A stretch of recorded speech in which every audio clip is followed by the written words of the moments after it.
আপনাকে কি করে ভালো না বাসি ইয়া রাসূলুল্লাহ। যখন আপনি আমাকে ভালোবেসেছেন সেই 1400 বছর আগে, যখন আপনি আমাকে মিস করতেন, আশা করতেন যেন আমার সাথে দেখা করতে পারেন, অথচ তখনও আমি জন্মই হইনি। সেদিন সাহাবীরা আপনার চোখে পানি দেখে বলল, ইয়া রাসূলুল্লাহ, আপনি কাঁদছেন কেন? আপনি বললেন, আমার ভাইদের খুব দেখতে ইচ্ছা করছে। সাহাবীরা বললেন, আমরা কি আপনার ভাই নই ইয়া রাসূলুল্লাহ? আপনি বললেন, না, তোমরা আমার সাহাবী। আমার ভাই হলো তারা যারা আমার পরে আসবে এবং আমাকে কখনো না দেখেও তারা আমাকে বিশ্বাস করবে। মৃত্যুশয্যায় শুয়ে আপনার অন্তরে এই চিন্তা ছিল যে আমাদের পরিণতি কি হবে। উম্মতি উম্মতি বলতে বলতে আপনি আপনার রবের নিকট ফিরে গিয়েছেন। আজ আমরা আপনার উম্মতের অংশ।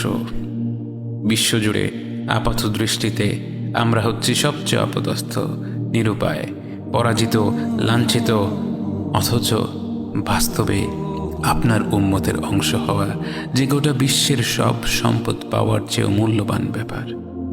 আজ আমার মনে যত আশা, যত আকাঙ্ক্ষা, যত স্বপ্ন, যত চাহিদা, সব কিছু পেয়ে গেলেও নিজেকে এতটা সৌভাগ্যবান মনে করতাম না যতটা মনে হয় আজ আপনার উম্মতের একজন হতে পেরে। কাল হাসরের ময়দানে যখন গোটা মানব জাতি এক নবী থেকে আর এক নবীর কাছে ছুটে যাবে, আল্লাহ যেন বিচার প্রক্রিয়া শুরু করেন এবং প্রতিটি নবী নাফসি নাফসি বলে মানুষকে ফিরিয়ে দিবে। অবশেষে যখন সবাই আপনার সামনে হাজির হবে এবং আপনি গোটা মানব জাতির প্রতিনিধি হয়ে আল্লাহর সামনে সিজদা করবেন, সেদিন আপনার উম্মতের সদস্য হওয়ার পূর্ণাঙ্গ মর্যাদা প্রকাশ পাবে। ইয়া রাসূলুল্লাহ, আপনাকে কেন এত ভালোবাসি তা তো ভাষায় প্রকাশ করা যাবে না। তবে যতটুকু ভালোবাসা আপনার প্রাপ্য ততটুকু তো আপনাকে ভালোবাসতে পারি না। কথায় আপনাকে যতটা ভালোবাসি, কাজে তো তেমন করে ভালোবাসতে পারি না। আপনার সুন্নতের অনুসরণ করি ঠিকই, কিন্তু ভিন্ন মতের অনুসারীদের সাথে ঝগড়া না করে থাকতে পারি না। ইবাদতটা নিয়মিত করতে পারলেও এবাদতে আপনার মতো আন্তরিকতা আনতে পারি না।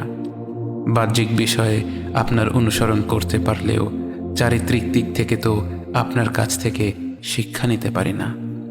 মুখে আপনার প্রতি সালাওয়াত পেশ করলেও কাজে কর্মে উম্মতে মুহাম্মদ হিসেবে আপনার সম্মানটা রক্ষা করতে পারি না।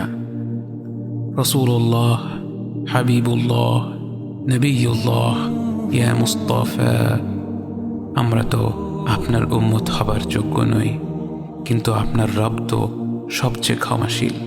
তিনি তো আমাদের যা প্রাপ্য তার চেয়ে অনেক বেশি অনুগ্রহ প্রদর্শন করতে সক্ষম। আপনি আমাদের যতটুকু ভালোবেসেছেন তিনি তো আমাদের এর চাইতেও বেশি ভালোবাসেন। আমরা আমাদের ভুল ত্রুটি সম্পর্কে যতটুকু অবগত তিনি তো তার চাইতেও বেশি অবগত।